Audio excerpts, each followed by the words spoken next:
چهار چیزایی که میگه شما دائم غمگینین. چهار چیزایی که میگه میگه لذت همین دنیا را نمیبره. یکم میگه همینه که انسان در تقدیر الهی راضی نباشه. یکم بر سرش بعضی چیزهایی که میآید راضی نمیشود. حالا که برادری عزیز، همین بلایی که به سرت میاد، مشکلاتی که به سرت میاد، اگر چی ما به چشم بد نگاه کنیم، به خدا میوه های بهترین داره. یکم میوه شاید من برای شما گویم، در روایت خواندم که میگه وقتی که بنده مبتلای بلا میشیده است، مشکلات میشیده است، الله مهربان میگه به سوی فرشتاش میگه که به خاطر آن مبتلاش کردم تا صدای او را، فریاد او را به سوی خودم گوش کنم. بگذار فریاد کنه، بگذار زاره کنه، تولا کنه تا از همین مشکلات من آزادش کنم. صداش دوست میدارم. بین انسان وقتی او عالمای پیش، دانشمندای پیش از همین ثمره ها، میوه های بلا آگاه بدن که ای بلا نمیترسیدن. دویم میگه میوهی که دارد این است، میگه که انسان میگه در دوام در بلا بدن بسیاری کارهای عجیب و غریب در روبرو میشود. بین حتی یک تاش بگیم دوست ای دشمن میشناسی، در حالتی که آدم در یک حالت پستی میاد. میگه دیگر این است که میگه آدمی میگه در بلا افتاده، میگه غرور تکبریش شکسته میشود. هیچ کس راکش نمیکنه، یک کس خطیش سلام نمیکنه، یک کس نزدیکش نمیاد. یک آدمی را که همه خوشامد میگفت، همینجا میگه غرورش میشکنه، همینجا میگه تکبریش ای بین میروه، همینجا ضعف بدن خودشه، شکسته بدن خودشه، بین همینجا احساس میکنه. ولی حضرت جنونی هم میگفت زی تو عاجزتر، مظلومتر نیست دریغا که تو را از خود خبر نیست. بسیار عاجزی، بسیار ضعیفی و ولی تا حال خود نشناخته. دیگر میگه دیگر میوهی که همین بلا داره، میگه دیگر میوهی که همین بلا داره، میگه این است که ای مردم تو دعا طلب میکنی.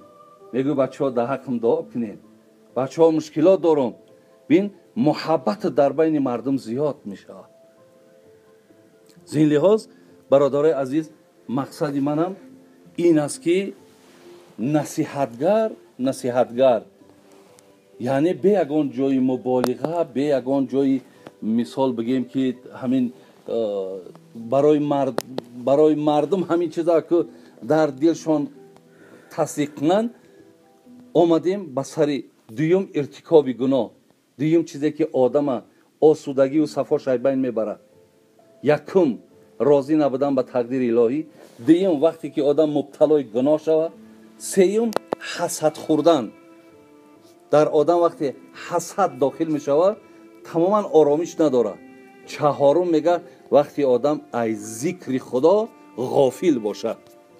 اینها میگه آدمایی هستند که صفای زندگی ندارن، اینا راحت زندگی را نمیدانند. از این لحاظ این همینجا در ما یک لحظه شیشتیم چقدر برآمده و زیبا ای حضرت داملا، ای برادرمون داملا، چه سخنهای زیبا. بین ما را زیرا دینمون دین زیبا آخه. ما این تربیه هایی را که برادرها حاضر گوش کردین، اگر تصور کنین که بچه و دخترای ما و شما در همین راه باشد، چه آرامش داریم، چه لذت داریم.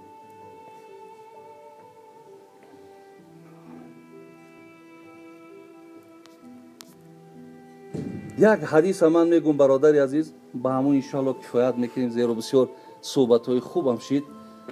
گپ درباره زنی صالحه رفت، گپ درباره زنی خوب رفت. حقیقتا برادرای عزیز، شاید که امروزها که ما همین چیز محروم شدگیم، ما از همین زنی خوب که نداریم، شاید درک نکنیم که زنی خوب چخیلی زنه. ما یک نشانه زنی خوب برای شما میگم، انشاءالله دعا میکنیم. حدیث حضرت انس روایت میکنه، امام طبرانی میارد این حدیث. میگه جناب رسول اکرم صلی الله علیه و سلم فرمود که الا اخبرکم برجالکم فی الجنه.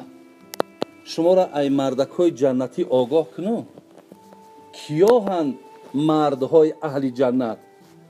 گفتند النبی فی الجنه و الصدیق فی الجنه و الرجل لا یزور اخاه الا لله فی الجنه. پیامبر گفت که پیغمبرتون در جنت ای. خب شاید صدیق هم در اینجا برادرای عزیز ابوبکر صدیق باشد. اشاره کردن ابوبکر هم در جنت است. بعد از آن میگه پیغمبرمون گفتند که مردی که یک مرد به خاطر خدا زیارت میرود وی هم در جنت است. ولی امروز ما و شما برادرای عزیز باور که بعضی همون حالی که عبدالرؤوف داملا و برادرای ما بسیارتر همه بگیم همین تلفن ها و دیگر چیزها که با خبرن، امروز در تلفن جایهای بهترین میکنیم که در کجا استراحت ها هسته گفته با طریق اینترنت تمام کجای باشد صرف میکنیم خرج میکنیم. ولی یک برادر مسلمان برای خاطر خدا زیارت ما و شما را در عقلمان همین چیز نمیآید. که اینا بین بسیاری برادرای بودن که هم سفر در رفتن ای همون جا یا مردش یا کسلیش آمدگی. ولی یک زیارت یک برادر مسلمان، زیارت یک اهل علم، برای چی ما میگیم که از مرده را زنده را زیارت کنیم بهتره؟ زیرا از زنده یک بهره گرفتن امکان داره. میگه برای زیارت که یک برادر مسلمان تو هم در جنتی. بعد از آن گفت الا اخبرکم بنسائکم فی الجنه. اکای مردهاش خبرتون دادم ای زنکای اهل جنت هم بگو که کیا هستند. ولی برادرای عزیز بین همین سخن ما را اگر همین رنگ شما وار یک محفل زنها باشند گوش کنند چقدر نفع زیاد داره، چقدر فایده زیاد داره.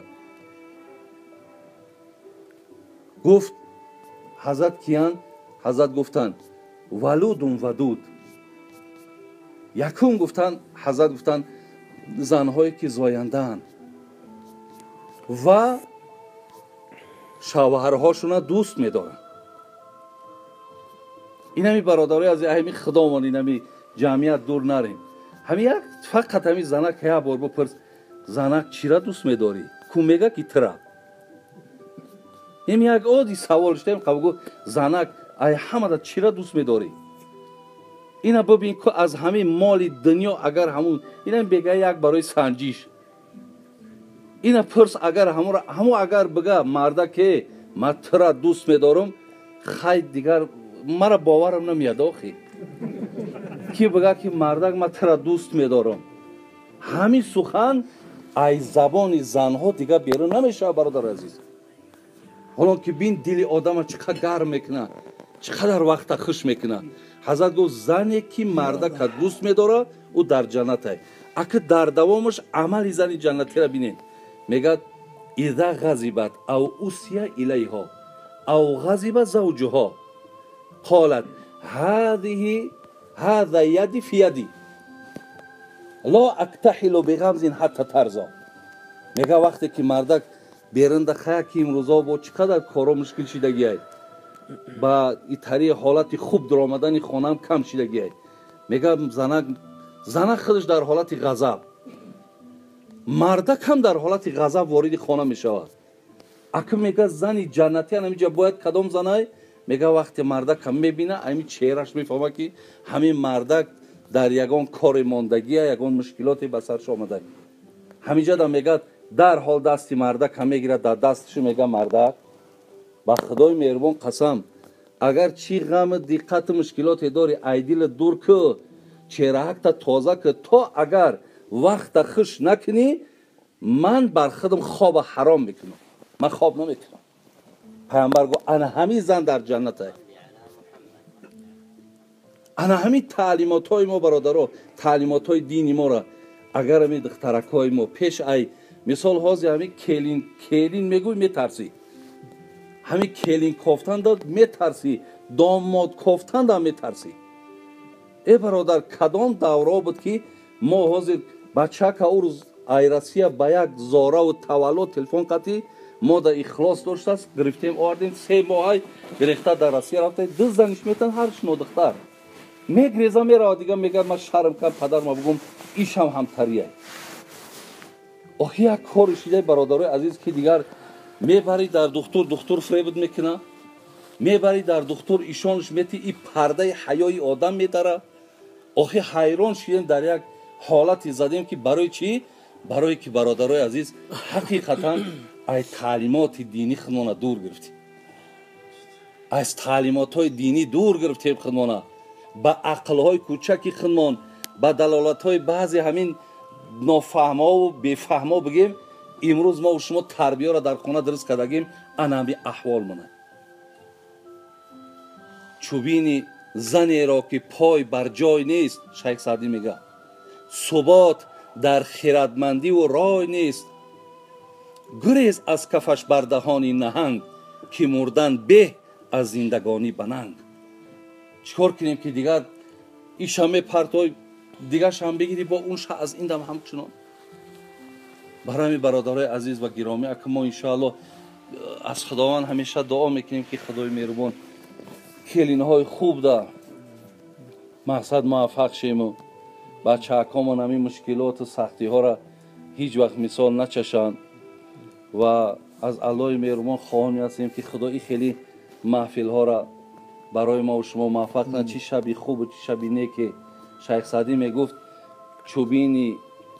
چوبینی که نابینا و چاه است، اگر خاموش بنشینی گناه است.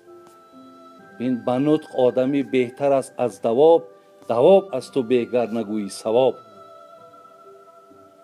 خب رسانیدن امر حق طاعت است، زی زندان نترسم که یک ساعت است. همین طاعت هم خودش عبادت، همین رساندن هم خودش طاعت است. برای این برادرها این محفل ها و این نشست ها هیچ وقتانا دور نکنید. این بسیار یک معنویات بسیار لازمه برای ما. معنویات چقدر به قوت کردن در کار تا ما و شما هم مقصد با در دیگر آدم هم یک پند نصیحت کردن هم بتونیم تا بین بیشک اهل جنت کسانی هستند که نصیحتگر در بین مردم هستند. الله مهربان توی برادر ما را منصور جان با مبارک کنه و خدا عقیب این خرسندی و با خرسندی های دیگر برقرار و بردوام نگه داره. ربنا لا تزغ قلوبنا بعد اذ هدیتنا و هب لنا من لدنک رحمه انک انت الوهاب. الله خیر دنیا و آخرت عمر.